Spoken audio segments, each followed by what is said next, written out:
현대차 하면 딱 뭐가 떠오르세요? 소나타? 제네시스. 아마 대부분 자동차를 생각하실 겁니다. 근데 만약에 현대차의 진전 미래가 자동차가 아니라 로봇에 있다면 어떠실 것 같으세요? 오늘은 바로 이 이야기, 엔비디아랑 손잡고 로봇 산업의 왕좌를 노리는 현대차의 어마어마한 야망을 한번 제대로 파헤쳐 보겠습니다. 네, 바로 이 질문이 오늘 이야기의 핵심입니다. 만약에요, 현대차의 기업 가치를 이끌어가는 주인공이 더는 자동차가 아니라 우리 인간을 돕는 휴머노이드 로봇이 된다면요. 이 생각의 전환, 이게 바로 오늘 우리가 현대차의 미래를 완전히 다르게 봐야 하는 이유이자 출발점입니다. 자, 그래서 오늘 이 흥미진진한 가능성을 5단계로 나눠서 한번 살펴볼게요. 먼저 지금 로봇 시장이 어떤 판으로 짜여 있는지 큰 그림부터 보고요. 그 다음엔 왜 수많은 회사 중에 엔비디아가 현대차를 콕 집었는지 그 이유를 알아볼 겁니다. 그리고 가장 궁금해하실 부분이죠. 이 파트너십이 대체 어떻게 1,000조 원이라는 가치를 만들어낼 수 있는지 한번 계산도 해보고요. 물론 현실적인 위험 요소들도 짚어봐야겠죠. 마지막으로 이 모든 걸 종합해서 투자자로서 우리는 뭘 봐야 할지 딱 정리해드리겠습니다. 자, 첫 번째 이야기부터 시작하죠. 미래의 로봇 시장은요, 단순히 누가 더 좋은 로봇을 만드나 이런 문제가 절대 아닙니다. 그보다 훨씬 더 큰, 거대한 두 제국이 맞붙는 생태계 전쟁이 될 거예요. 지금 보시는 이 그림이 바로 그 거대한 전쟁의 구도입니다. 한쪽에는 테슬라 제국이 있어요. 딱 애플처럼 자기들이 만든 AI 두뇌랑 로봇 몸체를 완벽하게 통제하는 폐쇄적인 방식으로 시장 전체를 먹으려고 하죠. 그리고 다른 한쪽에는 엔비디아 연합이 있습니다. 마치 구글의 안드로이드처럼요. 자신들의 강력한 무기인 AI 플랫폼을 쫙 개방해서 여러 하드웨어 파트너들이랑 같이 세력을 키우는 전략이에요. 그리고 바로 이 지점에서 현대차가 엔비디아 연합의 가장 중요한 파트너로 떠오르고 있는 겁니다. 그럼 다음 질문으로 자연스럽게 넘어가 보죠. 아니 근데 로봇 만드는 회사가 한둘도 아니고 정말 많은데 왜 AI 제국의 황제라고 불리는 엔비디아가 현대차한테 손을 내밀었을까요? 이유는 아주 명확합니다. 현대차한테는 엔비디아가 절대 가질 수 없는 아주 결정적인 무기 3가지가 있거든요. 첫째, 로봇도 결국엔 대량으로 싸게 잘 만들어야 팔릴 거 아니에요? 이 대량 생산 능력에서 수십 년간 자동차 만들어 온 현대차를 따라올 것이 없죠. 둘째, 이미 1조 원이나 들여서 인수한 보스턴 다이내믹스 덕분에 세계 최고 수준의 로봇 기술을 이미 가지고 있고요.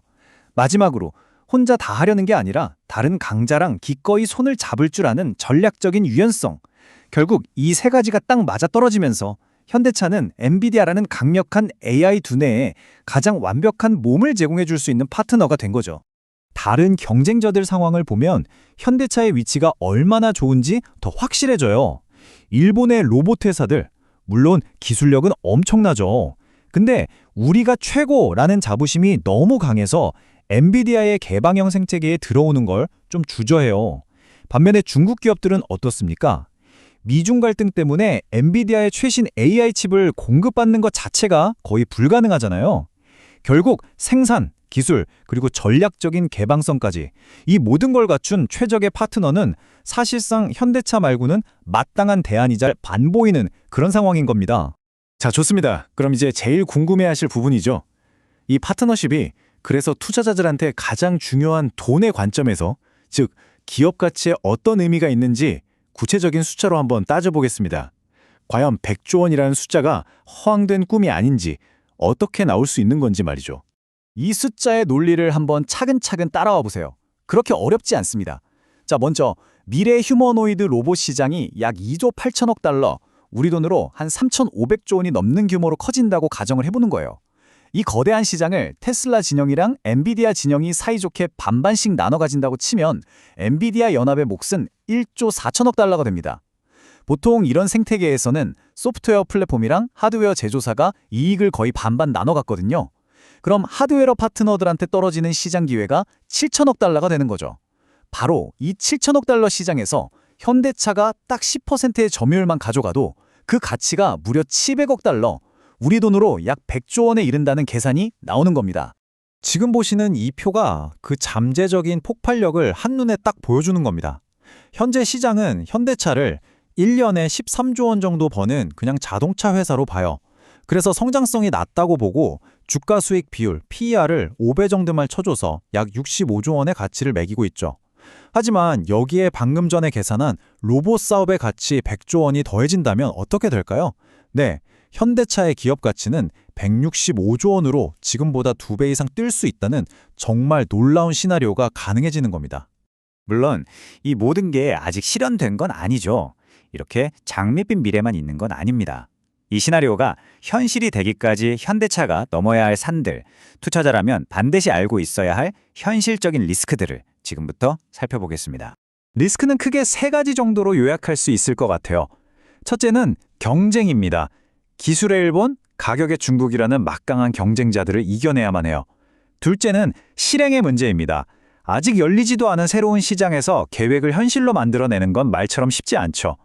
마지막으로 운명 공동체 리스크예요.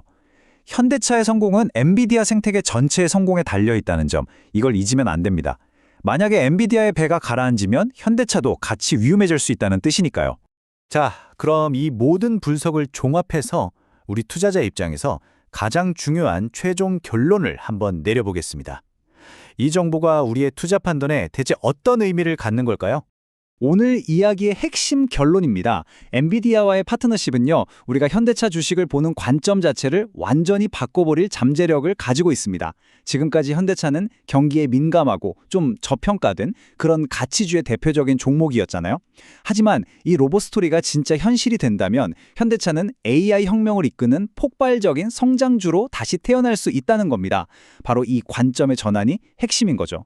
결국 현대차와 엔비디아의 만남은 단순히 사업 협력 하나를 추가하는 그런 수준을 넘어섭니다. 이건 AI 시대의 현대차라는 기업의 정체성 자체를 바꾸고 완전히 새로운 성장 스토리를 써내려갈 결정적인 열쇠가 될 수 있다는 뜻입니다.